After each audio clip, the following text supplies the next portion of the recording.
تقول يعني لما نقرأ سورة الكهف يوم الجمعة لماذا سورة الكهف بالذات؟ بارك الله فيك أختي أم أحمد من العراق، بارك الله فيك. بالنسبة لقراءة سورة الكهف ليلة الجمعة ويوم الجمعة سنة مستحبة، وقد وردت في هذا أحاديث تدل بمجموعها على أن لها القراءة أصل في سنة النبي عليه الصلاة والسلام ليلة الجمعة ويوم الجمعة.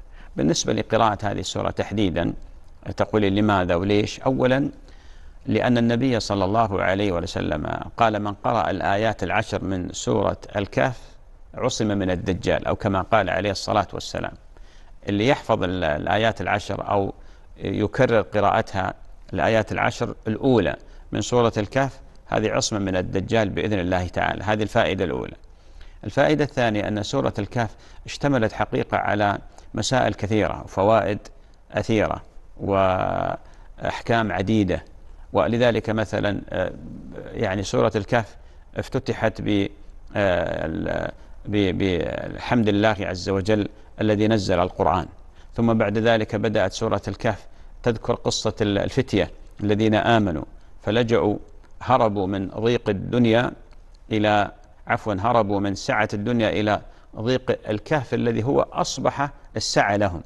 هربوا من سعة الدنيا أنهم كانوا أولاد وجهة وعلية القوم كما تذكر الروايات، فهربوا من الدنيا وزخرفها هجرة إلى الله عز وجل. هذا الكهف الضيق أصبح هو السعة لهم، هو الراحة لهم، ولذلك حصلت آية من آيات الله وهي كرامة لهم أن الله تعالى ألقى عليهم النوم هذه المدة الطويلة. واضح؟ ولذلك هذه فيها عبر ودروس لما تقرأين في التفسير. الأمر الآخر ذكر آدم وإبليس والصراع الذي حصل بين آدم وإبليس بشكل مقتضب.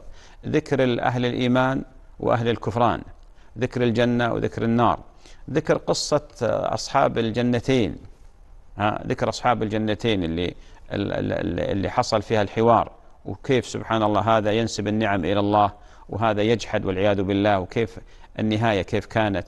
ذكر بارك الله فيك الأمثال، جاء ذكر الأمثال في سورة الكهف.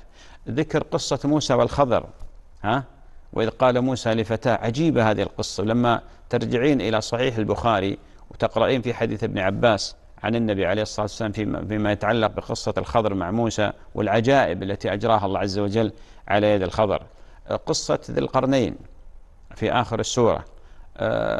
عندك ما يتعلق بالوصايا الربانية والرسائل الإلهية من الله لخلقه.